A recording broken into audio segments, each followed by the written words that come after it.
আসসালামু আলাইকুম প্রিয় শিক্ষার্থীবৃন্দ, অনলাইন ক্লাসে ন্যাশনাল কলেজের পক্ষ থেকে সবাইকে স্বাগত জানাই। আমি মোহাম্মদ মুর্শিদুদ্দিন। আজ আমি তোমাদেরকে নবম দশম শ্রেণীর পদার্থবিজ্ঞান নিয়ে আলোচনা করব। তোমরা বিগত কয়েকটি ক্লাসে পদার্থবিজ্ঞানের সপ্তম অধ্যায় শব্দ তরঙ্গ সম্পর্কে আলোচনা করেছি। এর আগের অধ্যায় হচ্ছে ষষ্ঠ অধ্যায়। ষষ্ঠ অধ্যায় আজকে আমরা আলোচনা করব, যা বস্তুর উপর তাপের প্রভাব। অধ্যায়ের নাম হচ্ছে বস্তুর উপর তাপের প্রভাব।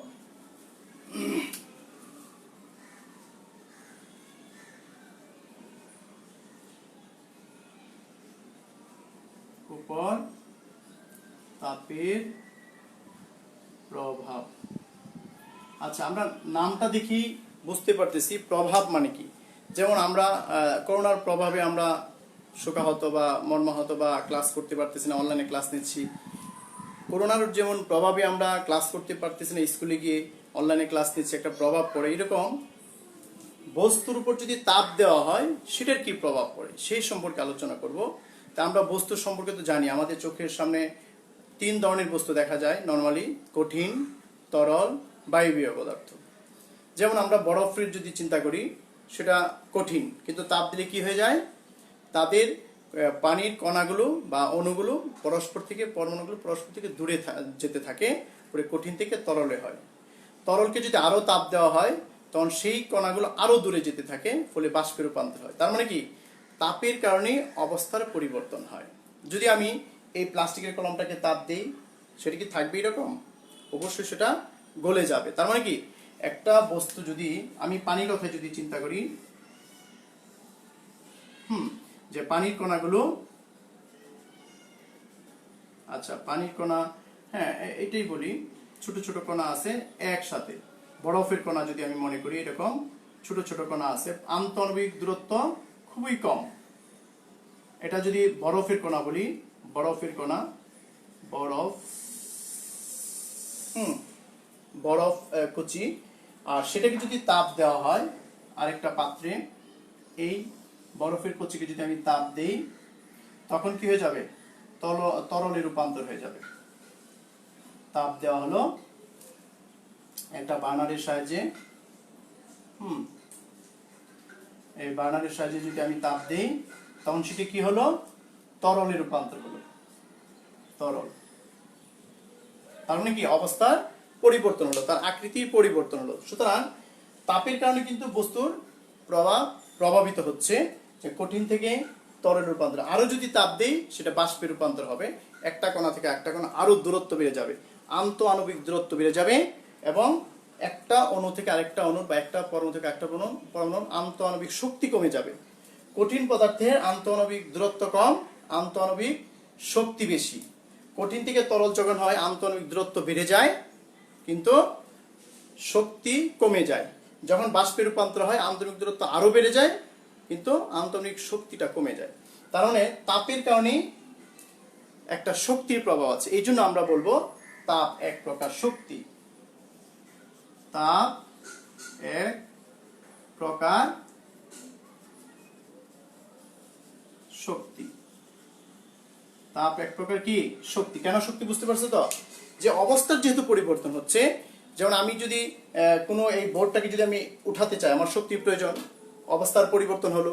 এই নিচে ওয়াল থেকে যদি আমি দূরত্ব নিয়ে আসি, অবস্থার পরিবর্তন করলে শক্তির প্রয়োজন। সে একইভাবে কঠিন থেকে তরল রূপান্তর, তরল থেকে বাষ্পে রূপান্তর করলাম, সেটা কি শক্তির প্রয়োজন। এই শক্তিটা কোথায় থেকে পেলাম? তাপ। এই জন্য বলা হয় তাপ এক প্রকার শক্তি। ক্লিয়ার? এখন তাপের সাথে আরেকটা শব্দ, তাপ এক প্রকার শক্তি,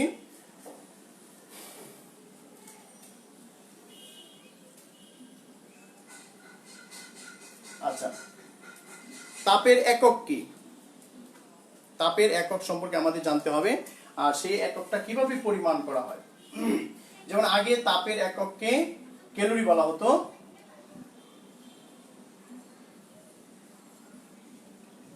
আগে তাপের এককে ক্যালোরি বলা হতো, আর এখন তাপের একক হচ্ছে জুল। যেহেতু শক্তি, তাপ এক প্রকার শক্তি, তাই তাপের একক লিখে দিই আগে, তাপের একক। একক কেন বলা হয়?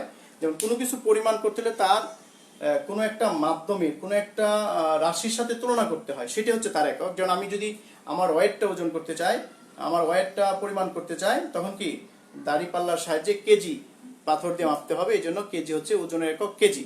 আমি যদি বডির দৈর্ঘ্য প্রস্থ মাপতে চাই, সেটা হচ্ছে মিটার বা সেন্টিমিটার বা ফিট, ফুট বা ইঞ্চি, এই জাতীয় বলা হয়। এটা হলো একক, পরিমাপের একক। দৈর্ঘ্য প্রস্থর একক হচ্ছে মিটার বা সেন্টিমিটার। এরকম তাপের একক হচ্ছে ক্যালোরি। ক্যালোরি কেন বলা হতো আগে? কারণ তাপ যেহেতু শক্তি হয়, যেন কত ক্যালোরি খাবারের প্রয়োজন হয়। আমরা আজকে আমার একজন সুস্থ মানুষের, প্রাপ্তবয়স্ক মানুষের কতটুকু খাবার খেলে সে সুস্থ থাকবে সেই সম্পর্কে বিএমআই নির্ণয় করতে হয়। সেই জায়গায় আমরা কতটুকু ক্যালোরি থাকে, যেমন 1 গ্রাম বাদামে কত ক্যালোরি শক্তি থাকে, তাই না? তাই শক্তি ব্যবহার করা হতো। আর যেহেতু তাপের একক শক্তি, আর শক্তির একক আমরা জানি জুল, সেই জন্য তাপের একক জুল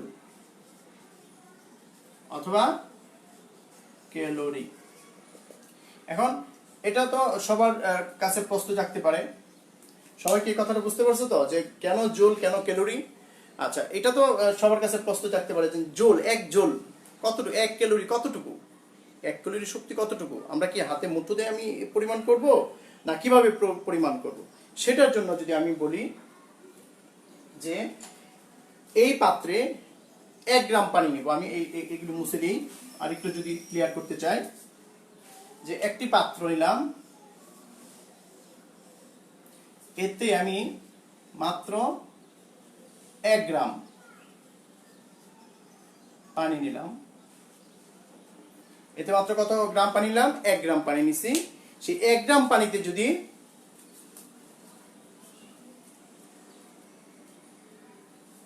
1 ডিগ্রি সেলসিয়াস তাপমাত্রা দেওয়া হয়, 1 ডিগ্রি সেলসিয়াস তাপমাত্রা দেওয়া হয়, যে পরিমাণ তাপের প্রয়োজন হয়, যদি 1 গ্রাম পানিকে আমি 1 ডিগ্রি সেলসিয়াস তাপমাত্রা উন্নীত করতে চাই, তাপমাত্রা পরিমাণ করতে চাই, তবে যে পরিমাণ তাপের প্রয়োজন হয় সেটা হচ্ছে 1 ক্যালোরি। সেটা যদি আমি লিখি এইভাবে, যে 1 গ্রাম পানির তাপমাত্রা, 1 গ্রাম পানির তাপমাত্রা, 1 গ্রাম পানির তাপমাত্রা 1 ডিগ্রি সেলসিয়াস বাড়াতে যে পরিমাণ কি তাপের প্রয়োজন, তা হলো 1 ক্যালোরি। আবার বলি, 1 গ্রাম পানি নিলাম, সেটার তাপমাত্রা যদি 1 ডিগ্রি বাড়াতে চাই, যে পরিমাণ তাপের প্রয়োজন সেটা হচ্ছে 1 ক্যালোরি। তাই আমরা এটাও জানি যে 1 ক্যালোরি সমান 4.2 জুল, মানে 1 ক্যালোরি মানে হচ্ছে 4.2 জুল। ক্লিয়ার? তাহলে তাপ সম্পর্কে আমরা এইটুকু জানতে পেরেছি, তাপের একক, তাপটা কি, তাপের কারণে কি হয়। এখন এরপরে আসতেছে এই লাইনে, দেখো একটা তাপমাত্রা কথাটা আছে। তাপমাত্রাটা কি? তাপের ফল। তাপ যদি বাড়ায় দেই তখন তাপমাত্রার তারতম্য হবে। তবে যে বস্তুর তাপ শক্তি বেশি আর কোন বস্তুর তাপ শক্তি কম, সেটা তাপমাত্রার উপর নির্ভর করে না। তাপমাত্রা যেমন, তাপমাত্রাটা কি? যদি আমি একটা পাত্র আঁকি, এখানে কিছু পানি দিলাম, এখানে যদি আরেকটা পাত্র আঁকি, এখানে আর কিছু পানি দিলাম, পানি, এটা তো পানি। আমি যদি দুইটা হাত, এই হাত আমি দুইটাকে স্পর্শ করি, দেখা যাবে একটা পানি একটু ঠান্ডা, এটা যদি একটু পানি ঠান্ডা নেই আর এটা যদি গরম নেই, তখন কি আমরা বুঝতে পারবো যে এটা তো 1 লিটার আছে, এটা তো 1 লিটার আছে, কিন্তু পানির পরিমাণ সমান, কিন্তু দেখা যায় এটা একটু গরম থাকতে পারে, মানে তাপটা, আর এটা যদি ঠান্ডা থাকে, যদি আমি হাত ঢুকিয়ে দিই, দেখা যাবে একটাতে একটু গরম অনুভব হবে, একটাতে ঠান্ডা অনুভব হবে। সুতরাং তাপমাত্রা হচ্ছে তাপের ফল, বা কোনো বস্তু ঠান্ডা না গরম তারই ফল। তাপমাত্রা হচ্ছে কোনো বস্তু গরম না ঠান্ডা সেটারই ফল। আচ্ছা, সুতরাং সাধারণত আমরা ধারণা করে থাকি অনেক সময় যে শক্তির প্রবাহ হয় বেশি শক্তি থেকে কম শক্তির দিকে। সেটা সত্য না। যে আমরা তাপ শক্তি মনে করো এটাতে আছে 1 লিটার, এটাতে আছে 1 লিটার পানি, তখন তাপমাত্রা একই থাকবে। তাপমাত্রা যদি এটা বেশি থাকে এটা কম থাকে, তবে এই বেশি তাপ থেকে কম তাপের দিকে আমরা শক্তি প্রবাহিত হবে। কিন্তু যদি এই তথ্যটা এরকম হয় যে, আমি একটা সহজ উদাহরণ দিয়ে বলতে পারি যে একটা পাইপ আছে, এতে পানি আছে কত, 1 লিটার, 1 কেজি পানি দিলাম পানি। আর একটা বল আছে, এটাতেও পানি আছে, এটা 10 কেজি। এখন যদি আমি এটাকে একটা তার দ্বারা সংযুক্ত করে দিই, একটা পাইপ দ্বারা সংযুক্ত করে দিই, একটা পাইপ দ্বারা যদি সংযুক্ত করে দিই, তখন আমরা অবশ্যই বলবো যে এই কম পানি থেকে বেশি পানির দিকে পানি প্রবাহিত হয়। যেটা পানিটা কি কম আছে, এটা পানি বেশি আছে। তার মানে আমরা তো বলতে পারতাম বেশি পানি থেকে কম পানির দিকে প্রবাহিত। যেমন আমরা নদীতে পানি কম থাকে, সমুদ্রে পানি বেশি থাকে, নদী থেকে পানি সমুদ্রের দিকে প্রবাহিত হয়। যেখানে বেশি পানি সেই জায়গা থেকে কিন্তু কম পানির দিকে আসে না। তার মানে পানির প্রবাহটা নির্ভর করে উচ্চতার উপর। একইভাবে তাপ কোন দিকে প্রবাহিত হবে সেটা নির্ভর করে তাপমাত্রার উপর, তাপের উপর না। যেমন একটা আলপিন নিলাম, আমি একটা আলপিন নিলাম, এতে তাপ আছে মনে করো 30 ডিগ্রি সেলসিয়াস তাপমাত্রা আছে। আর একটা 1 বালতি পানি নিলাম, এটার ভর হচ্ছে 500 গ্রাম, 500 না 50 গ্রাম, এটার ভর হচ্ছে 50 গ্রাম। আর এখানে যে পানি নেওয়া হলো সেটা কত, 10 কেজি, এটার তাপমাত্রা হচ্ছে 20 ডিগ্রি সেলসিয়াস। এখন এই দুইটা বস্তুকে যদি আমি অন্য একটা বস্তুর সংস্পর্শে আনি, দেখা যাবে এটা থেকে তাপ ওই বস্তুতে যত দ্রুত যাবে এই থেকে তত ঠান্ডা হতে তার চেয়ে বেশি সময় লাগবে। তার মানে এই 20 ডিগ্রি তাপমাত্রা পানি, 30 ডিগ্রি 50 গ্রাম পানি তাপমাত্রাতে শক্তি এই 20 ডিগ্রি পানির বেশি। যদিও তাপমাত্রা কম, তাপমাত্রা কম থাকা সত্ত্বেও এই আলপিনের চেয়ে শক্তি কার বেশি, এটা। সেই জন্য বলা হয় বেশি শক্তি থেকে কম শক্তি থেকে যে তাপমাত্রা প্রবাহিত হবে সেটা সত্য নয়। প্রবাহ নির্ভর করে তাপমাত্রার পরিমাণের উপর। আচ্ছা, সুতরাং তাপমাত্রা হচ্ছে তাপের ফল, যা গরম ও ঠান্ডার অনুভূতি জন্মায়। তাপ হচ্ছে এক প্রকার শক্তি, তাপ হচ্ছে সহজ কথা, তাপ হচ্ছে এক প্রকার শক্তি। আর তাপমাত্রা হচ্ছে তাপের ফল, যা গরম বা ঠান্ডার অনুভূতি জন্মায়। ক্লিয়ার? আচ্ছা, এখন তাপমাত্রার কয়েকটা বিষয়ের উপর নির্ভর করে তাপ ধারণ ক্ষমতাটা, সেটা কিরকম। তাপ ধারণ ক্ষমতা, মনে করো আমি এই আলপিনের কথা বলি আর এই পানির কথা বলি। এটা 20 ডিগ্রি সেলসিয়াস তাপমাত্রা পানি আছে, কিন্তু পানির পরিমাণটা বেশি। আর এটা আলপিন আছে, পরিমাণটা কম। এখন যদি আমি দুটাকে ঠান্ডা করতে চাই, ফ্যানের বাতাসে একই ফ্যানের নিচে যদি রেখে দেই, দেখা যাবে আলপিনটা খুব দ্রুত ঠান্ডা হয়ে যাবে, যদিও তাপ বেশি ছিল, কারণ বস্তুর ভরটা কম, পানিটা পরে ঠান্ডা হবে। অথবা তুমি যদি এই পানির কথাই বলো যে এইটাতে আছে 10 ডিগ্রি সেলসিয়াস, 20 ডিগ্রি সেলসিয়াস, আর এটাতেও 20 ডিগ্রি, কিন্তু এখানে আছে 10 কেজি পানি, এখানে আছে 1 কেজি পানি। এই দুটা পাত্রকে যদি আমি ফ্যানের নিচে রেখে দেই, ফ্যান ঘুরে ঠান্ডা করতে চাই, তখন দেখা যাবে এই পানিটা আগে ঠান্ডা হয়ে যাবে, এই পানিটা পরে ঠান্ডা হবে। কি কারণে হবে? কারণ তার পরিমাণটা কম, এর পরিমাণটা বেশি। ক্লিয়ার? তার মানে কি, পদার্থের পরিমাণের উপর নির্ভর করে তাপমাত্রার আদান প্রদান। আর যদি দুটা বস্তু ভিন্ন হয়, মনে করি একটা লোহা নিলাম, 1 কেজি লোহা, 1 কেজি লোহার দণ্ড, এটা লোহা, হ্যাঁ 1 কেজি, আর 1 কেজি কাঠ, 1 কেজি কাঠ না হলো। এই দুটা বস্তুকে যদি আমি রৌদ্রে রেখে দিই, ছাদের উপরে রেখে দিই, দেখা যাবে কোনটা আগে গরম হবে। আমরা প্রথমেই বলবো কাঠ দ্রুত গরম হবে। তোমরা একটু লক্ষ্য করো, কাঠটা দ্রুত গরম হয়। কোনো এক সময় দুইটা সমান গরম হয়ে গেল, মনে করো দুইটা 30 ডিগ্রি সেলসিয়াস হয়ে গেল, 30 ডিগ্রি সেলসিয়াস হয়ে গেল। দুটাকে আমি ছাদে রেখে দিলাম, দেখা গেল দুটা কি 30 ডিগ্রি সেলসিয়াস তাপমাত্রা হয়ে গেল। এখন যদি আমি ঘরের রুমে নিয়ে আসি আর ফ্যানের নিচে রেখে দিই, দেখা যাবে কাঠটা খুব দ্রুত ঠান্ডা হয়ে যাবে।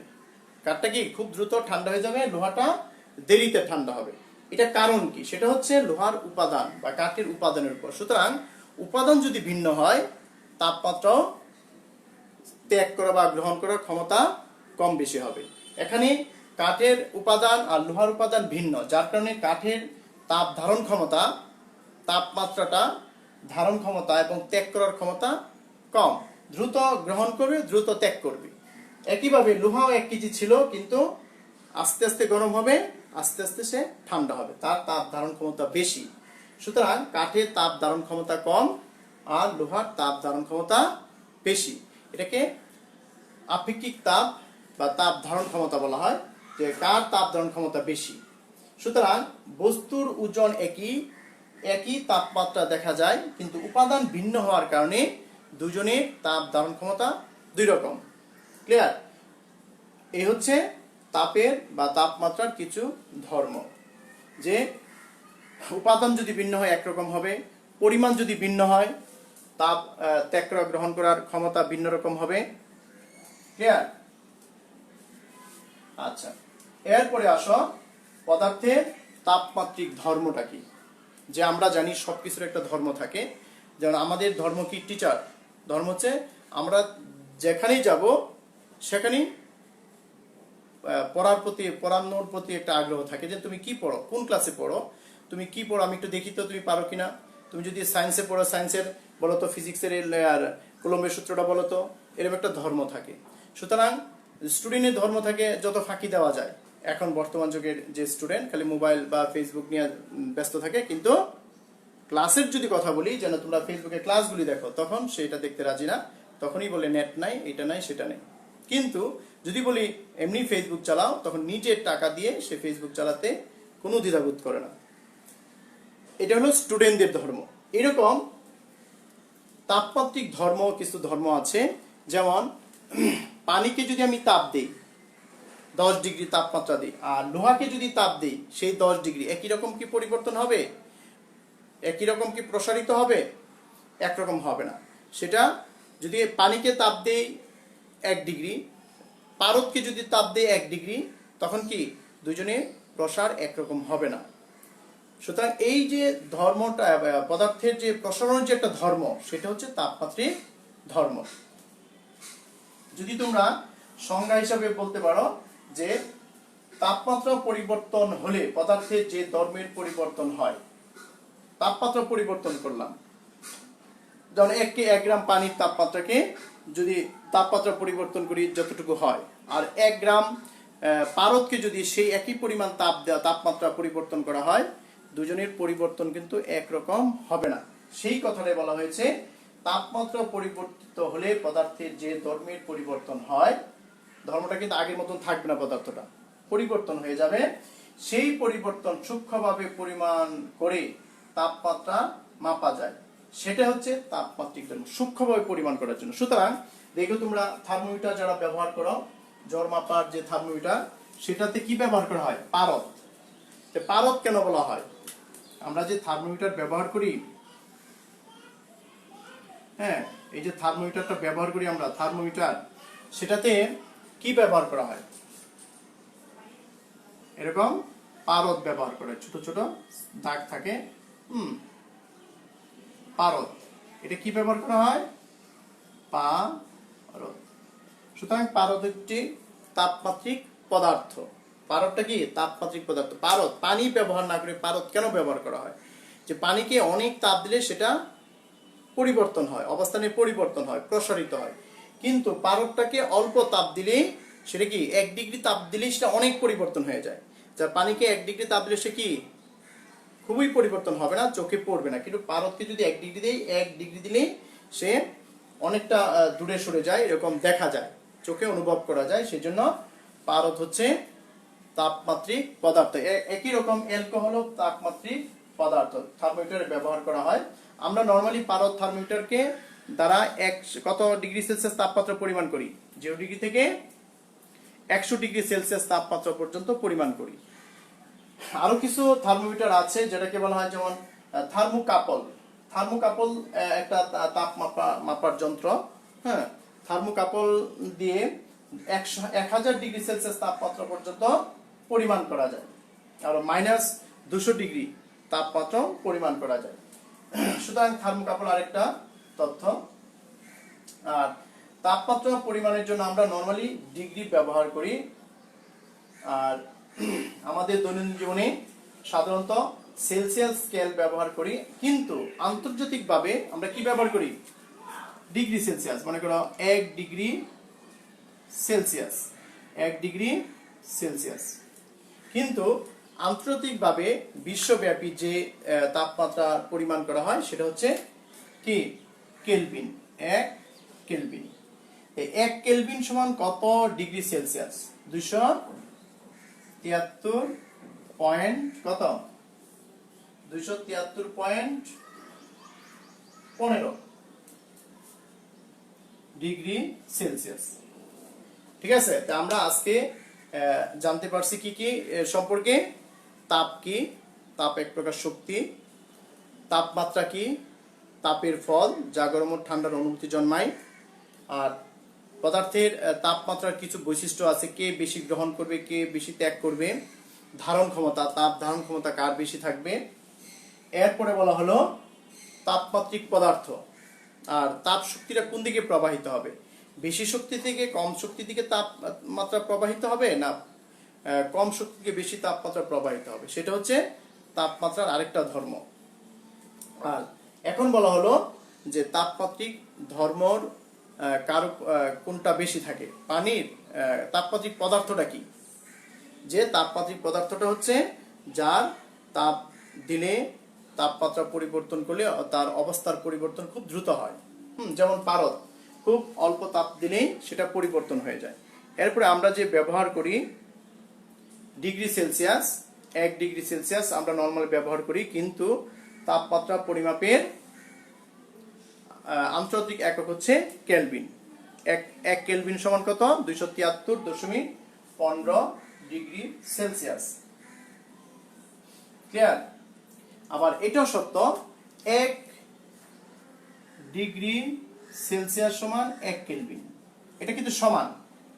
যদি তোমার 10 ডিগ্রি সেলসিয়াস যদি কেলভিনে রূপান্তর করতে চাও, এই 273.15 এর সাথে, সরি এটা কেলভিন ছিল, 10 ডিগ্রি কেলভিনকে ডিগ্রি সেলসিয়াস যদি করতে চাও, সেই 210 আবার যোগ করতে হবে ডিগ্রি সেলসিয়াস। কত হলো? 283 ডিগ্রি ফারেনহাইট।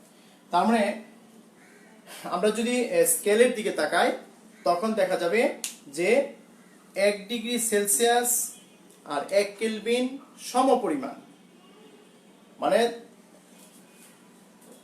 আজকে সময় কম, তারপর আমি দেখাতে চাচ্ছিলাম না, আগামী ক্লাসে আমরা এই ডিগ্রি সেলসিয়াস, ফারেনহাইট, কেলভিন এর সম্পর্কে আইডিয়া দেব। 3 ধরনের স্কেল আছে, যে ডিগ্রি সেলসিয়াস, ফারেনহাইট, তারপর কেলভিন, হ্যাঁ, এই তিনটা স্কেলের সম্পর্ক, একটার সাথে একটা সম্পর্ক কি, কত থেকে কিভাবে শুরু হয় সেটা, নিম্ন স্থিরাঙ্ক কি, ঊর্ধ্ব স্থিরাঙ্ক কি, হিমাঙ্ক, সেটা আগামী ক্লাসে ইনশাল্লাহ করব। আজকে আমরা এইটুকুই করতে চাই। তোমরা বাড়ি কাজ করতে পারো খুব অল্প, যে এক, তাপ কি, দুই, তাপমাত্রা কাকে বলে,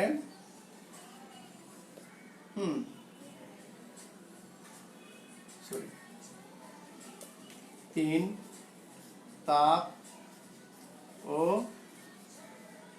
তাপমাত্রা পার্থক্য লিখ, তাপমাত্রা পার্থক্য